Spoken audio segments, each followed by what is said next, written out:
Hi there, it's Dave Asprey, Bulletproof Executive, and you're here with Bulletproof Executive Radio. Really creative name. Today's cool fact of the day is that the longest record for someone staying awake is 264.4 hours. That would be 11 days and 24 minutes. Kind of a long amount of time, even if you're on Bulletproof Coffee, Provigil, Adderall, and all the other crazy stuff that you could do to stay awake and that you probably shouldn't if you're that tired.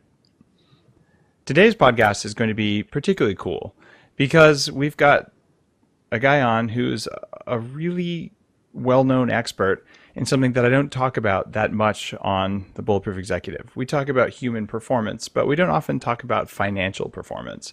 And one of the things that I've learned over the years of spending $300,000 on upgrading my performance and getting my brain to work the way I wanted it to work is that it takes money. And it's easier to do things like that when you have a solid financial base. So I've invited Tom Corley, the author of Rich Habits, the daily success habits of wealthy individuals, onto the show to talk about not necessarily biohacking or being healthier, but to talk about the financial side of success and what we can do as just human beings to ensure or at least encourage our own success. Tom, you've studied for 5 years daily activities of 233 wealthy people and 128 people in poverty to find 200 daily activities. That's what you're here to talk about today. Thank you for joining the show. Hi, Dave. Thanks for having me on. I appreciate it. You're doing something else new that's really interesting as well. In fact, you just turned in your manuscript for Rich Kids, How to Raise Our Children to Be Happy and Successful in Life. I've written a book about epigenetics. I think that success starts really in your grandmother just about when she's conceived because of the epigenetic impacts that roll down through multiple generations. How what your mother ate when you were in the womb really affects what your physical meat is capable of today. So even if you follow the rich habits, if your parents got it wrong, you're at a disadvantage. All men are not created equal, not in the world that I see through the lens of epigenetics. Some have more skills than others, and through hard work, we can all achieve all sorts of amazing things, but it's harder if your parents didn't do it right. So I'm stoked to see talking about building habits in kids so that we can avoid some of the pitfalls that many people go through, especially in their 20s. What are the habits that people should care about the most if they want to be successful? Like, what's your number one thing out of this list of 200? Well, boy, that's a loaded question. There's so many of them. But I'll tell you, the one thing that I found that is responsible for most of the success that the wealthy people have is daily self-improvement, and predominantly reading that relates to what you do for a living. 30 minutes a day was the average time that wealthy people spent every day reading something that had to do with their career or something that had to do with gaining knowledge that they could, leverage at some point to help their customers, clients, or anybody. The other thing I found was building relationships. To the wealthy, relationships are like gold. It's the currency of the wealthy, Dave. And they go to great lengths to build strong relationships with specific people. They just don't build relationships with anybody. If they decided that Dave Asprey was going to be a relationship they wanted to develop, one of the individuals in my study, he would call you a relationship tree, and he would say he was going to plant you in the ground, and his goal by the time he ended his career or his life was to turn you into a redwood. He wanted to know everything there was to know about Dave because that information is powerful and it could help him in some way, shape, or form to help you. Now, my background is computer science. I was raised by geeks in the wild. And there's a sort of mindset that comes in a lot of the readers here. We're like, that's manipulative, or that's slimy, or that's using people, or you only went to school to get relationships, and that's some form of privilege that's not based on ability or merit. How do you respond to that when you find out this is what wealthy people do? Well, a lot of the wealthy people, while they're building these relationships, are on board of directors of nonprofit groups, civic groups. They're helping to build hospitals. They're helping, for example, I'm on ever since I found out about this research, I joined a bunch of nonprofits, and I'm on the board of directors of an organization that helps kids with cancer. So, you could look at it any way you want, but at the end of the day, they're helping a lot of people by building these relationships. These relationships are a two-way street. You scratch my back, I scratch yours. Well, along the way, a lot of people benefit from that back scratching. I find it to be something I wasn't raised to do that, to even recognize the value of those relationships. But as I've matured, that seems like amazing advice. And all of the most successful people that I've been fortunate to spend time with in Silicon Valley and elsewhere do the same thing. They will pick up the phone, they'll call someone they want to get to know, they'll arrange activities that they want to do to connect to the people that they value. And I'm fortunate that sometimes I'm included in that list. And it's a dance, and it seems like one that successful people do, and they don't do it because they're trying to use other people. But you have an hour. Who are you going to spend it with? Right? You might as well structure that consciously instead of just going to a bar and figuring out whatever happens, right? Yeah, I call it the relationship seesaw. And what wealthy people try and do is surround themselves with other wealthy, successful people, because when wealth comes together, you can do a lot of good with that wealth. You can do a lot of good with your Rolodex, your contact database. And what wealthy people try and do is tip that relationship seesaw so that most of their relationships are success relationships. And one of the things that they try and do is limit the time that they spend with what I call poverty relationships. Those are the relationships with negative people that are cynical. They don't add any value. They're more like vacuum cleaners, Yeah. By building these successful, valuable relationships, they do a lot of things besides what we talked about. I had one individual in my study who was a bigwig at a bank in New York. He ran their commodities group, and during the January of 2009, everybody remembers what was going on back then, he lost his job, and he lost $600,000 a year in pay for 2 weeks. He made a couple of phone calls. I remember one of them was to me, and he said, boy, I just lost my job. And I said, well, that's too bad. And he goes, yeah, I'm not worried about it. I'm going to make a few phone calls. I'll find something. And within 2 weeks, he had another job, and then he called me up and he said, yeah, I got a job. I think it's going to be even a better job, more potential for earning money anyway. And I said, how did you do it? And he said, oh, well, over all the years, he did, along with a lot of the wealthy people, they did certain things: a hello call, happy birthday calls, life event calls. They stayed in touch. They did everything in their power to help build the relationships they wanted to build. And so when he fell into that abyss, all he had to do was throw out a lifeline, a phone call, a couple of phone calls, and within 2 weeks he had another job. And that's what those powerful, successful relationships do. They bail you out in a time of need, not just help you make money, but they bail you out when you really need them the most. It's a form of resilience that, just like you can recover from an accident or something, or from a heavy workout, or you can drink more vodka than the next guy because you built resilience in. Building into your career matters. This happened to me, actually. I was at a security company in Silicon Valley. We had planned to lay off. I fought like hell to protect my team, the guys working for me, and I did. None of them got laid off. And I was assured that I was also protected, knowing full well that I was probably at risk because my team was all really good. So you don't need the boss when you've got people who can execute. And sure enough, the morning of the layoff, I'm not invited to the right meetings. I'm like, oh, great, I'm on the list, even though like 2 days ago they promised I wasn't on the list. And I didn't mind being on the list, but they didn't give me the benefit of a runway. So I came home from what was already going to be a rough day, because anytime there's a layoff, it's painful. And I found, I don't have a job. And honestly, my wife, Lana, kind of freaked out a little bit, but I'm like, I'm going to make a few phone calls. Just like the story you said, that's what made this come up in my mind. I'm going to make a few phone calls. And I had a job as an entrepreneur in residence at Trinity Ventures within a few days. And that was a remarkable time in my career, because I got to see what startups experience when they're pitching on the VC side, but I got to see it from the VC's perspective, which was really valuable for me. So it's kind of a weird thing to just look at any time you're laid off as an opportunity to expand if you built resilience and safety buffers in. And like I said, it's about the people, and more specifically the people you've helped. So I think that piece of advice for everyone listening to this is, don't look at everyone as who's going to hire me later, but just how can you help them? Because they might help you back or they'll help someone else and it works out. So this is beautiful advice. I love it. Yeah. You pay a lot of attention to this because when you were 9, your family went from basically millionaires to nothing. What happened? Can you tell me a bit about that? Yeah.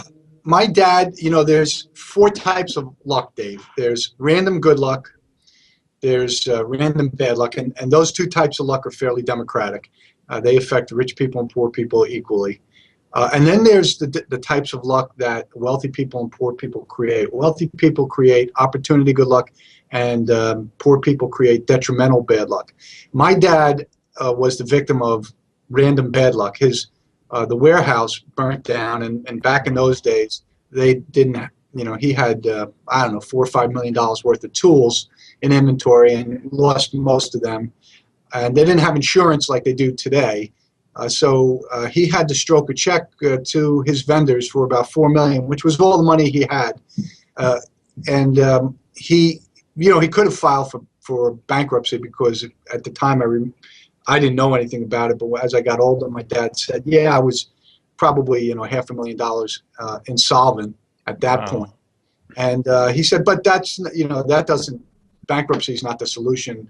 He said the solution is getting back up on your feet and starting all over again. And he was fortunate enough to have some rich habits, not many, but he had a few rich habits that helped drag him back up. And it took years. But when he retired, he had $1 million in the bank. So he went from, being insolvent with 8 kids, well, most of them young, to retiring with $1 million in the bank, and that was because of some of the rich habits that he had. So at the time, were his rich habits conscious, or were they just sort of things he'd picked up? I imagine most people's habits, because their habits are not particularly conscious, cultivated habits. Right. Did he pass these down to you, or is this all a result of your study because you sort of didn't want to relive that experience?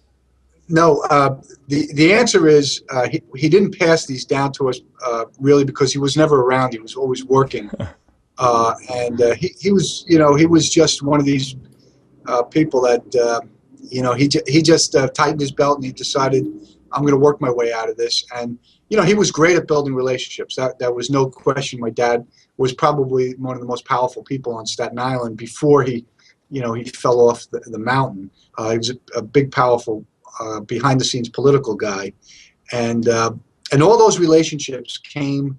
That was the one rich habit that he had. He had that, the rich habit of building these rich relationships, and they came, and each one of them, bent over backwards to try and help my dad. They were loaning him money. They were trying to get him jobs. They couldn't do enough for him, and that's why we didn't lose our house. We came close until the time I was 23. We probably had about 6 or 7 instances where we almost lost our house. Wow. So it was, and you lose your house and we had 11 people living in that house. That would have been a disaster. So my dad was incredible that way in keeping the family alive. And it was that rich habit of building those relationships that really, that's why I think, and that most of these rich habits that I've encountered opened up my eyes because I didn't have my dad that sat down and had the conversation with me. I can tell you, when I uncovered these rich habits, I sat down with each and every one of my kids and then explained the habits to them as I was uncovering them and all of the strategies that I uncovered. And of course, when I wrote the book, I made each one of them read the book. And so, they're the beneficiaries of it. And I've got a guinea pig in my son who's 24 years old, and he's working in the city, and he's knocking it out of the park. He's one of the fair-haired kids in his company because he is the beneficiary of these rich habits. And this is why the parenting is so important, and why I wrote the Rich Kids book. Parents are often the only success mentors any of us ever have a shot at having in life.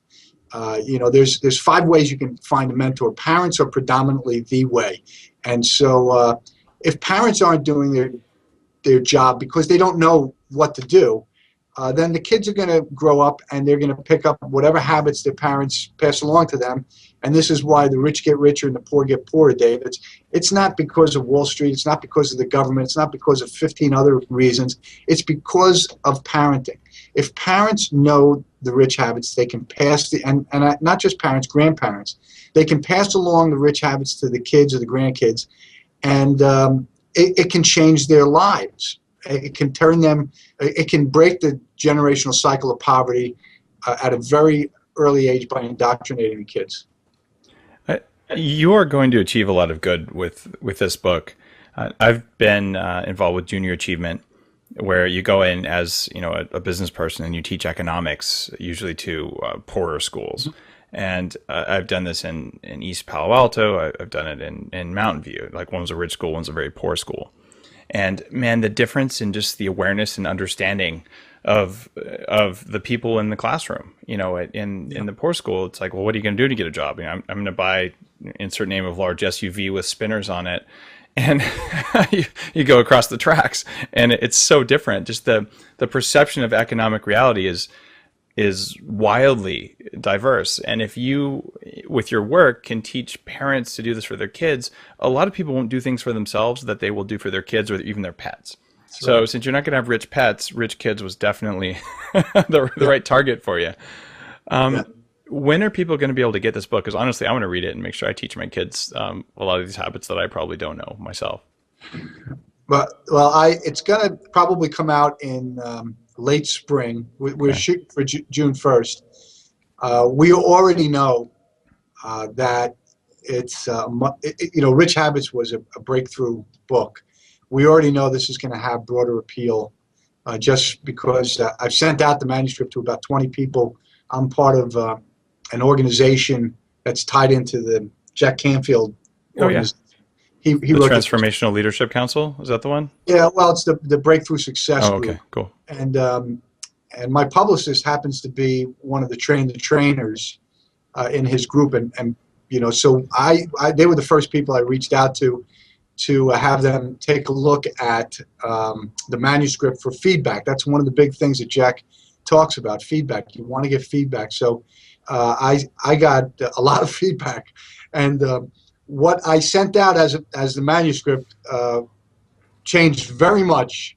In fact, one individual had such significant feedback that it took me about 3 days to revise the manuscript, and it took about 14 hours during those 3 days to make those changes. So it was wholesale changes that I made, and I got to tell you that there is a lot to that feedback.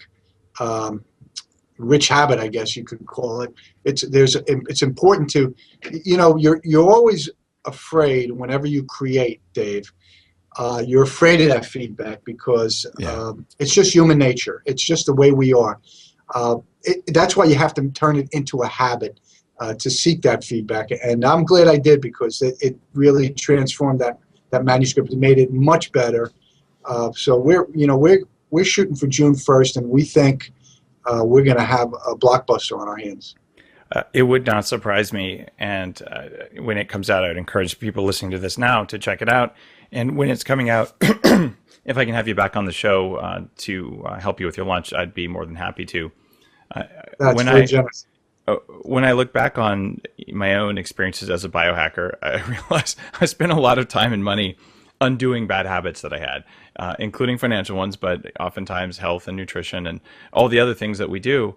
And just getting it right the first time is so much simpler for almost everything that humans do. So I'm really a supporter of that work. When people are looking at, being breadwinners for their families today, and, whether they have children or not, there are some other things that they should do. And you're talking about 30 days to change poverty habits. Mm-hmm. Okay, We've talked about read more. I'm guessing if you did a brand new study, listening to interesting podcasts might also be on there with reading. Because when you're driving, you can't read. You might as well get that info into your head. Does that supposition make sense to you? Yeah, well, it's really two parts of your question. I'll talk about the rich habit number one, which is the reinvention habit.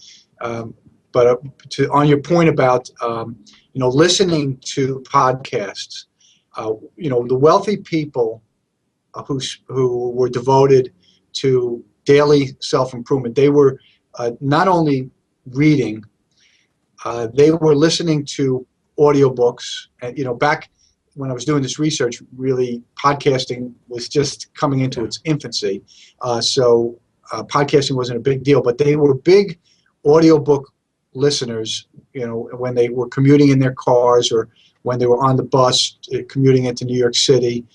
They were listening or reading books during their commute. They weren't wasting time. And they were reading books that were related to successful people, self-help, career-related. So the podcasting is going to be the thing, the ebooks and the podcasting. That's going to be the thing that most of this Generation X and Y engages in with respect to the self-improvement.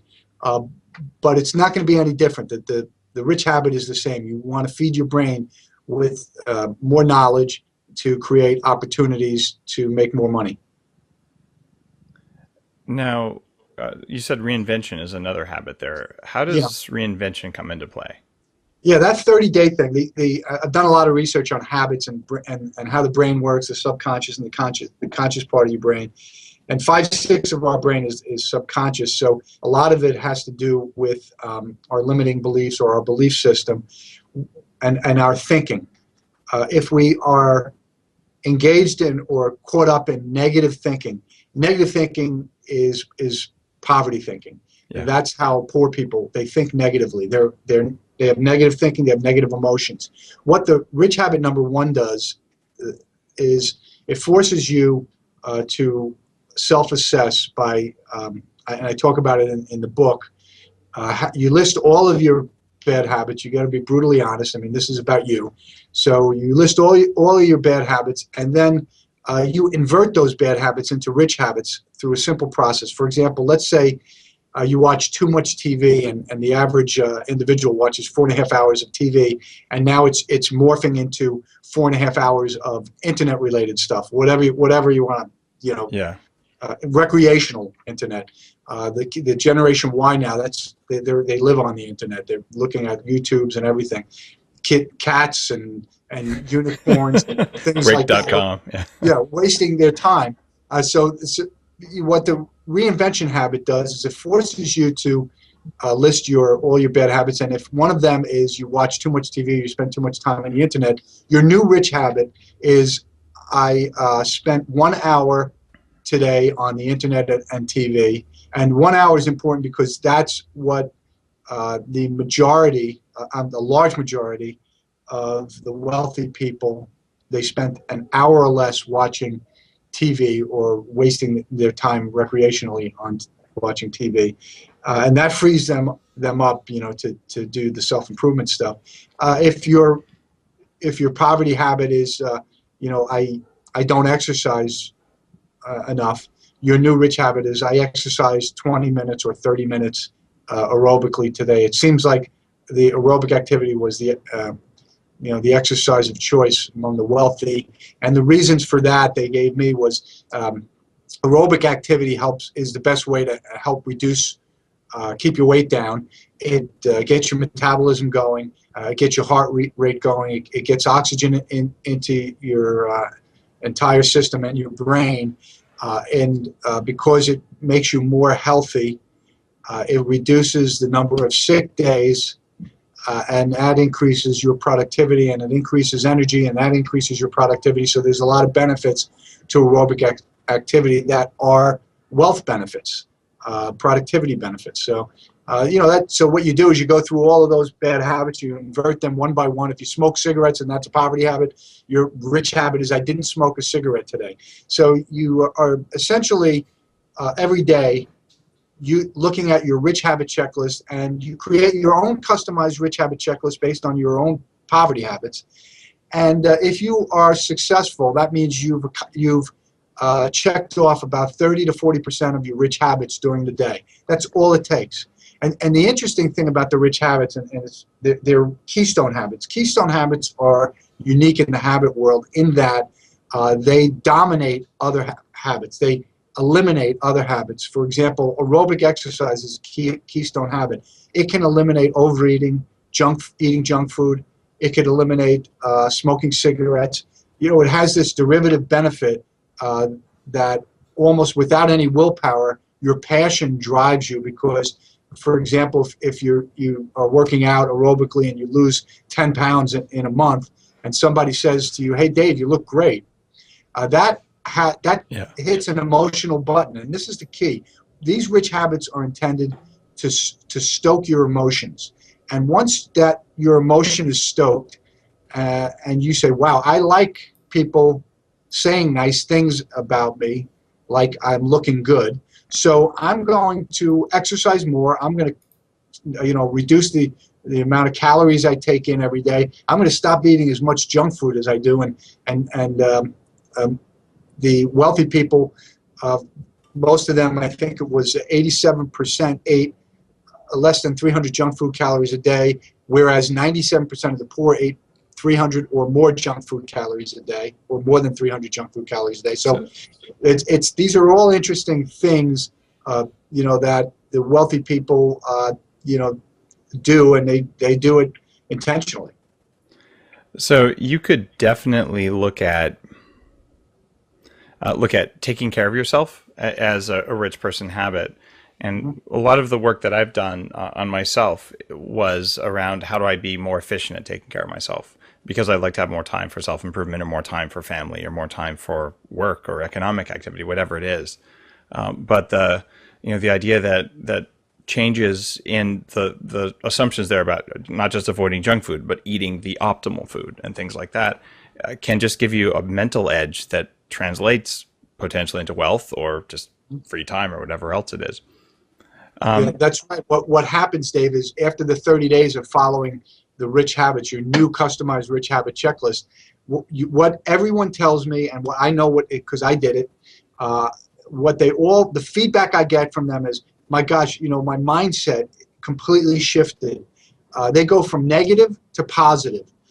Their whole mental outlook becomes positive. They start thinking positively. Their emotions are positive, and that positivity, that positive thinking, those positive emotions, that's the path to success, because we're getting into a little territory that deals with the subconscious mind, but the subconscious mind accepts programming but through our beliefs, through our emotions. The emotions are the key to unlocking the doorway between the subconscious mind and the conscious mind. So when you follow these rich habits for 30 days, you trigger emotions, and the emotions start going to work by reprogramming your subconscious mind. And then that shift is magic, because then you start doing more. You expand the scope of what you're doing, and you start building on the rich habits that you have, and they become like snowflakes on a mountainside, Dave. They build up and they build up rich habits over time, and you end up having something I call an avalanche of success event.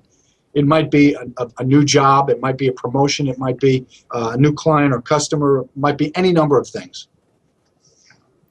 It's interesting how many small changes over time, they just accumulate and they make something good happen like that. Yeah, no question about it. No question about it. It's the baby steps that count. There is no magic bullet other than what I found, which is your daily habits are the key to success in life, and they can make you rich or poor. So there's no magic bullet. There is none. It's your daily habits, and it's the baby steps that are involved in building and accumulating the wealth. And I talk about that in my book, about how there's three paths to wealth. There's the living below your means, there's expanding your means, and then there's doing both. So we talk about a lot of things in the book, but those doing certain little things every day help you accumulate wealth. And then if you just live by the one rich habit of the 80-20 rule, saving 20% and living off of the other 80%, if you'd started that at the age of 22 or 23, whenever it is you started working, by the time you're 45, you'll have $1 million in the bank. I don't care how much you make, as long as you're not, at the poverty level. If you're, the average Joe, just starting out in life, and and in today's dollars, maybe making $30,000 or $40,000 out of college, you save that 20%. That will build up over time, and I promise you, by the time you're 45, you will have more money than any of your peers do. That is such amazing advice, and I wish I'd taken it. I have a corollary there that comes out of the Silicon Valley.com boom, and that is sell half. When you have a really giant windfall, take half of it and put it in your pocket. I had $6 million of vested stock that I could have and should have sold, but I didn't sell, and I didn't do it because I was blacked out. I wasn't legally allowed to sell it unless I quit my job. And what I should have done was quit my job and sold my stock. Because I would that's set for life money when you're 26. And when I was 28, the company went bankrupt, and I watched it go down because I was afraid to take the money off the table. And lessons learned. But for God's sake, I've worked an awful lot of years, and I still don't have $6 million. That's FYIV money, to use the FU invested kind of thinking. That's a sad story. But you know what? It's the school. It's a lot of these rich habits, because most of the parents don't teach this stuff. Yeah. Thank God we can learn it through the School of Hard Knocks. Mm-hmm. And that's a School of Hard Knocks story. And a lot of the wealthy people, I wouldn't say a lot, but a good percentage of them in my study, they didn't have parents who taught them the rich habits, but they learned the rich habits through the School of Hard Knocks. They started businesses. That's the great thing about being in America, or any country that allows you to start a business. You can learn what to do and what not to do, but the School of Hard Knocks is the hardest way to learn, because it costs you time and it costs you money, and usually you figure it out when you're in your 40s through the School of Hard Knocks, and you're playing catch up. That's why I'm focusing so much of my attention on the kids, and when I should have been focusing my energy right after I wrote Rich Habits with the media, I chose a different path. I chose to spend 18 months talking to over 2,000 high school and college students and giving away as many books. And each of those books cost me about $4. And I did that because every time I started out doing it with my kids, high schools and colleges, and then I expanded it because I saw in each one of the kids that I went into, I saw their face, and I said, that's my kid. I'm going to teach them like they're my kids, just like I teach my kids. And I thought, well, if I can help this generation, even if 5 or 6 kids in the room out of 30 or 40 get it, that's 5 or 6 kids that are going to be successful in life, and I changed some lives there. So that to me was more important than promoting the book on the media. It's an incredible motivator when you realize that an hour of your time can change someone's entire trajectory, and that's the same reason I do the Bulletproof executive work. It's like, I get the feedback every day from people saying, everything is different because I figured out that little thing that you happen to mention somewhere. So same thing. One of those kids will come back to you 10 years later. I imagine you've probably gotten some feedback like that, or saying, thanks, you told me this, I did that, and what do you know? I'm in a different place in my life. Do you hear that? It's interesting that you brought that up, because in 2011, I moved on to I wrote another book called the Top 100 Cheapest Places to Retire in the U.S. And that was I decided Rich Habits wasn't going to be successful, so I'm moving on. And then I got an email in February of 2012 from a reader who said that the Rich Habits helped change their life. And they said, your book was great. It was even better than The Wealthy Barber.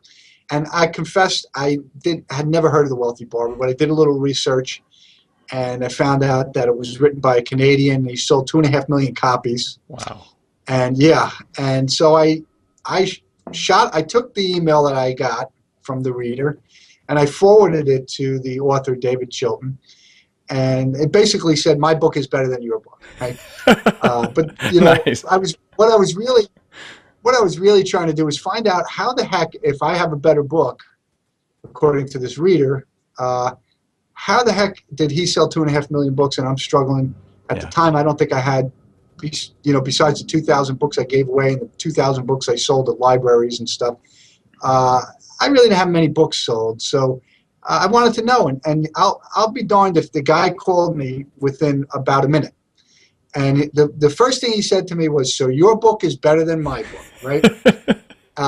And then I got him on the phone, and I guess that was the hook. And I asked him, I said, "David, how the heck did you sell 2.5 million copies?" And he said, "You got to conquer the media, Tom. It's TV, radio, print, and digital." So I did. I decided at that point I was gonna. He led me to down a path by having me read a book that he was in on how to promote your book. So I read it, and that led me to another person. And next thing I knew, I was doing interviews on 150 radio stations, and that led me to my publicist. And I'm glad I didn't quit, Dave. And this is one of the things that I should have learned from my own research. I should have taken a page out of my own book. Focus, persistence, and patience. That was one of the 3 characteristics that set wealthy people apart from poor people. And here I was, violating that because I was essentially moving on and giving up on rich habits. But then I got back on and I persisted. And I eventually, Yahoo Financially Fit, they caught an article that I had written and they liked it. And they decided to interview me, and they have a very popular show called The Financially Fit, and they came in here with their TV crew, and the interview went viral. They never had more than 800,000 hits on their website. They had 2.2 million hits within 24 hours. And one of the people that read or watched the video was Dave Ramsey, the number 3 radio host in the nation. And he had me on his radio show. He was talking about the book for 3 days, and then he finally got me on his show. And I went from, 35,680 something on Amazon to number 7 overnight in all books. I was ahead of J.K. Rowling's. I was ahead of at the time, the number 1 New York Times bestseller, Lean In. I think I sold 20,000, 25,000 books in 3 days. That definitely makes your day. I spent 5 years writing my first book. Wiley published it. It's called The Better Baby Book, and it sold less than 5,000 copies. And it's the very best that I know how to write in terms of just knowledge and in terms of improving the entire life of a person.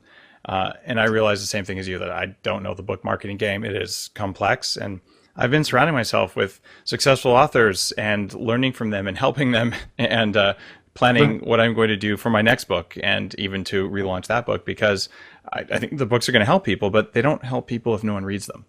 And yeah, that's right. That's part of being an author, is getting people to understand what's in it for them to read your book.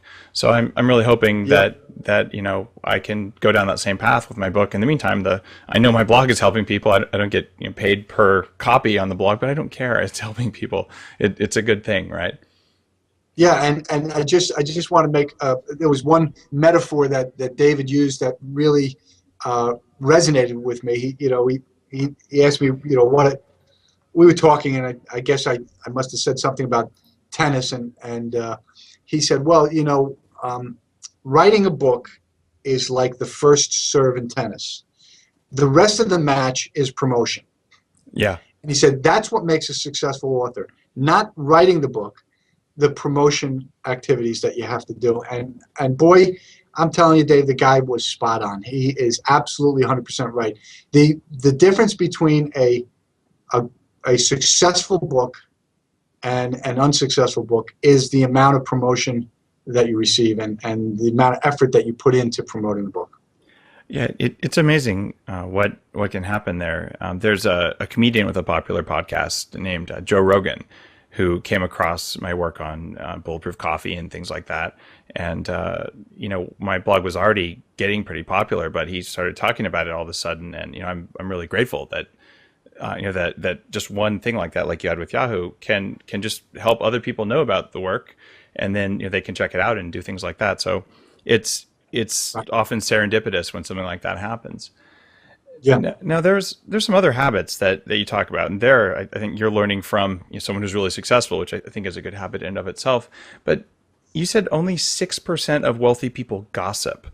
I maintain a no gossip rule in the Bulletproof company. We're a tiny company, but the rule is anytime someone's here, like we don't talk crap about someone. If Right. so, we get on Skype and we talk to each other face to face to just put it out there. Mhm. So what's the wealthy people don't gossip rule all about? Yeah, it's that one. I actually thought that statistic because I tracked over 200, I think 207 data points I tracked that separate the wealthy from the poor, and that one was so glaringly set them apart. I thought, boy, maybe my data is wrong, and but what was interesting is when I had the interview with Dave Ramsey, he said the same thing that you just said. He said, that struck me, that one rich habit because, or that one difference between the rich and the poor.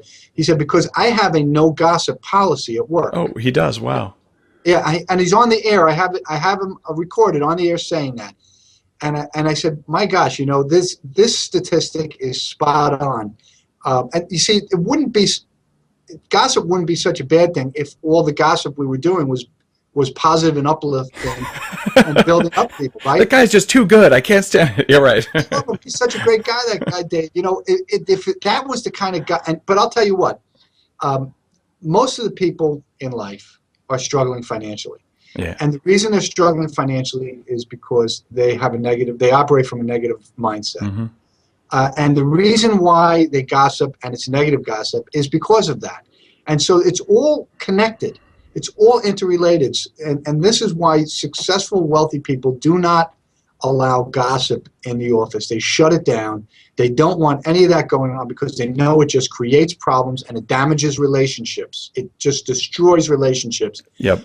And so that's why Dave had a no gossip policy, and that's why you do, because you understand that intuitively. I don't know how you know that, but I didn't know that. That was at the age of 48. I learned that for the first time, and I wish somebody told me when I was 9 or 10, gossiping is bad, don't gossip. And I wish my parents told me that, and I wish they enforced it. But that's unfortunately the majority, or 95% of the population in this country. Their parents aren't teaching them these kinds of things.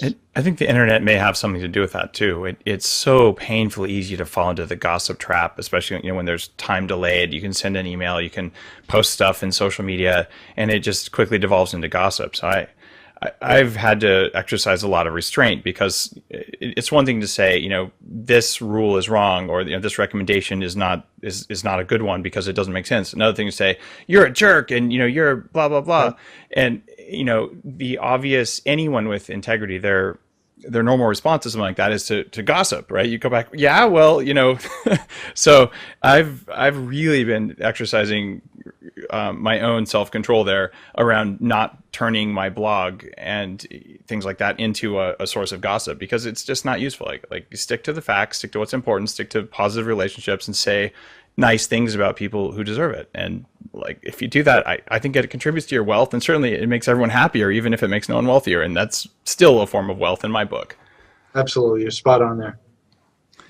So let's talk about, you mentioned exercise, you mentioned not eating junk food. The other thing in your book that's particularly kind of cool, you talk about waking up early, like before sunrise, and doing something for self-improvement. Why early instead of late? Isn't that a personal preference thing? Yeah, it's a significant rich habit, because wealthy people in general wake up 3 hours before they actually get into their office or their place of business, wherever that might be. The interesting thing is, what do they do with that 3 hours? And what they do, there's a range of activities. It includes the daily self-help reading, the self-improvement reading. It includes the daily aerobic exercise. In some cases, wealthy people were mapping out their day. They're creating their to-do lists. In other cases, they were writing speeches that they had to give. In other cases, they were preparing lesson plans because they were adjunct professors teaching at night, expanding your means, rich habit.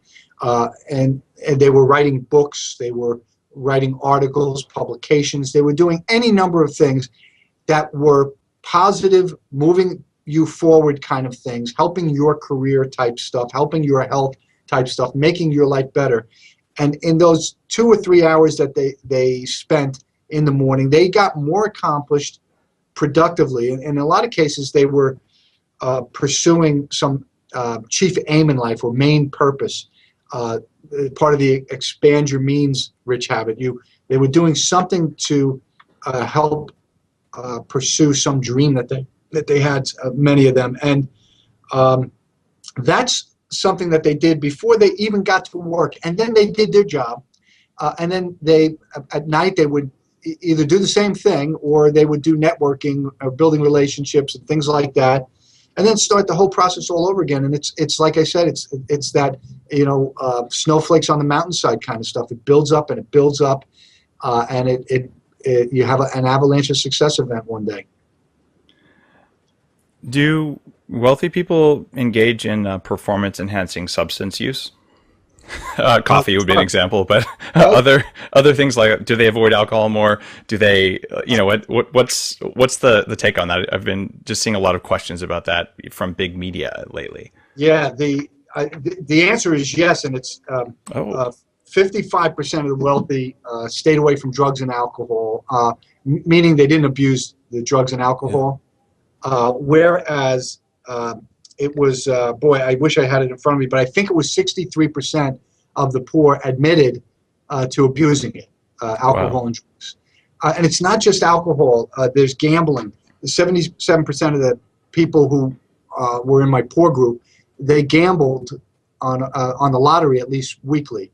And 94% of the poor, of the wealthy rather, didn't. So all of these vices that we know are bad, the wealthy people understand, they stay away from, because they don't want to lose money. They want to make money. And the poor people, unfortunately, are picking up these habits from home predominantly. Their environment too, but predominantly from home. And so you see your father going to OTB, and you say that's a normal thing. Normal people do that because my dad does it. He does it every week. So you do it. You pick it up, and it becomes a poverty habit. My dad or my mom drinks a lot, and so you see that, and you follow their poverty habit, and you drag that into your adult life. So what the wealthy people do is, if they learn that rich habit from home, they're very fortunate. If they learn it from their parents, they don't have those poverty habits. But if they don't, they pick it up during life, either through the school of hard knocks or through a success mentor that they run into at work, or a great teacher, or through books. Books are another way to find mentors. So you can learn these rich habits and the right things to do through those 5 ways: parents, teachers, career. In your career, you're a success mentor in your career, or books, or through the school of hard knocks. And are you a fan of Napoleon Hill, Think and Grow Rich, sort of school of help, self-improvement? Yeah. Yeah, I must have read that book about a half a dozen times. That book is really, that guy was amazing. Yeah. I'm so far ahead of his time. But, I have to say, he had a little bit of opportunity, good luck. He stumbled into Andrew Carnegie. Yeah. That's the story. He had to write an article for a paper, and so they asked him to interview people. Like, I guess Andrew Carnegie was on the list, so he went. And Andrew Carnegie said, "This is my opportunity to share my rich habits." And in his case, he was really, what came out of that was more than just Think and Grow Rich. It was the concept of the mastermind group. Yeah. Using people, building relationships with people, surrounding yourself with people, and the mastermind is an interesting thing, because I think 99% of the people get the mastermind wrong. A mastermind group really only works if everybody is doing the same thing. If everybody's writing a book, if you're writing a book, find 4 other authors who are writing books, and that becomes your mastermind group. I've tried mastermind groups, probably 3 or 4 of them in the past, and they never work, because one guy is doing this, one woman's doing that, and everybody's got their own agenda. The real value of a mastermind group, And this is what happened with Andrew Carnegie, is they were all pulling the same card. They were all doing the same thing. That's when a mastermind group has real value. What's the biggest size of a mastermind group that would work, in your opinion? I think if you have more than 6 people, you're going to run into time constraints, because 6 people, you can run a mastermind group with 6 people in an hour. Yeah. And if you go above 6 people, you're going to run into problems. And it's like anything else. That's why the 20 to 30 minutes of aerobic exercise is such a good number, because people will do 20 to 30 minutes. People will do a mastermind group that's 40, 45 minutes, tops an hour. They'll push away when they'll find it too time consuming eventually and drop out. Yeah, that makes good sense. I've been exploring masterminds lately, and there's an awful lot of them forming, and all of them seem to have an economic reason to be big. But what you want to do is spend really good quality time with a small number of high quality people, Right. which makes it less of a business model, but maybe more impactful. That's right. Well, there's a question that I'm really eager to ask you, and this is a question that I've asked everyone who's come on more than 100 episodes of Bulletproof Executive Radio, and it's the final question of the interview. It's, what are the top 3 recommendations you would have for people who want to perform better in their lives? And this isn't just from your book, it's from your entire life's experience, 3 most important pieces of advice. I will tell you, it's no question, it's your limiting beliefs. The beliefs that we hold inside of us in our subconscious mind, those limiting beliefs hold you back in life. I don't know if you ever heard of Brian Tracy, but the guy wrote a book called The Psychology of Achievement, and he came out with an audio program. Yeah. That actually, if it wasn't for Brian Tracy and that Psychology of Achievement, I would not have passed the CPA exam, because at the time I was under the impression I was dumb. I grew up in a family of 8. I had, a lot of older siblings, and they did not miss an opportunity to call me an idiot. So I grew up honestly thinking I was an idiot. No, even though I occasionally got straight A's, I thought, that was fluky. So I think your limiting beliefs that you take with you into your adult life, I think the limiting beliefs are the things that hold us back the most. I think people need to get out more and network and build relationships. I really think that that's important. I think procrastination, I talk about this on my Rich Habits website. I have there are really 5 strategies to avoid procrastination. I think if you can make it a rich habit not to procrastinate, and it's a big if, but wealthy people have tools that they use to help them. Those 3 things I think are really critical to success in life. Thank you for that well thought out list. I imagine, having studied 200 habits like that, you were going to have some pretty epic answers. So that's that's really cool. Thank you. Would you, Tom Corley, please let people know your URL, your Twitter handle, and the other ways they should reach out to you, and how they can get on the list for your new book? Because if you are planning to have kids, or you already have kids, I think this is going to be like a really important book, and I want an advance release of it as soon as I can read it. I'll start teaching my kids. Yeah, no worries. The richhabits.net is the heartbeat of really everything that I'm trying to articulate with the Rich Habits. I have all my research data on there, all my research articles, and there's a lot of reports, and you can even get some. We have a couple of ebooks that we're going to put on there real soon. And so if they go on richhabits.net, and my Twitter handle is Rich Habits, and my Facebook is Rich Habits, and Tom Corley is my LinkedIn. So we're exploring this new thing called Hootsuite. I think you probably know better than I do. We use it every day. Yeah, I don't know anything about it. It's just a good interface for all those things. So when you say something once, you can say it everywhere instead of saying it 10 times. It'll save you enormous time. You'll love it. Yeah, so that's really Rich Habits is the main Google place. Rich Habits, trust me, it'll be like 4 or 5 pages thanks to the media. Yeah, you're pretty well known, and your work is worthy of respect, and is worth the people who are listening today. It's worth their time to read your book, and I believe your next one as well. I can't wait to see it myself. Tom, thanks again for being on the show. Thank you, Dave. I really appreciate it. If you're driving today in your car in traffic, or maybe watching us on iTunes or on YouTube, thank you. I really appreciate your time today, and did my best not to waste it. If you appreciated this and you enjoy a good cup of coffee, hey, check out Bulletproof Coffee. It's on upgradedself.com, and I'm about to publish some amazing new research on what's actually in the coffee and the level of toxins in coffee and where this all comes from. And at the end of the day, it's all about performing better up here, which requires that you perform better down here. If you're listening, up here is your head and down here is your heart. Have a great day. Hey, do you know about the new coffee kits on the all-new upgradedself.com? We actually pair bags of coffee with brain octane oil or upgraded MCT oil, so you can get a discount, actually a really substantial discount, on getting your coffee and your oil delivered to you. It's totally worth your time, and it will save you some money. See the head of foam that's formed on it? This is similar to what you get with a latte. There are actually little bubbles still coming to the surface, just like a freshly steamed latte, but the flavor is something that you wouldn't expect. It is creamier and more delicious than a latte ever has a chance of being.